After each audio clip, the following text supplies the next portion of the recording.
Nilesh Shah, let's talk about retail inflation that peaked at 7.8% in April last year. That's well above the RBI's tolerance limit of 6%. It's gone down substantially. But the survey actually says that, however, we still have one of the lowest in the world. Is that a fair way of looking at it? You know, we look at ourselves when it suits us, and we look at the world when it suits us as well. Shouldn't we actually be working much harder at reducing inflation? Undoubtedly, Vishnu, inflation is our biggest enemy and we must work harder to control it. But how do we evaluate if we are working hard or not? Right. For the first time in our history, since independence, Indian inflation is lower than American inflation for last 14-15 months. This has never ever happened before.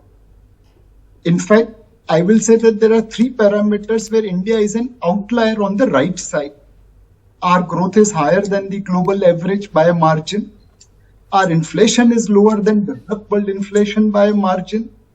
And our housing sector is in a far better position vis-a-vis, let's say, American housing sector. Mm-hmm. So undoubtedly, we can still lower our inflation because in FY23, the number 6.8% was higher than RBI's upper level of 6%.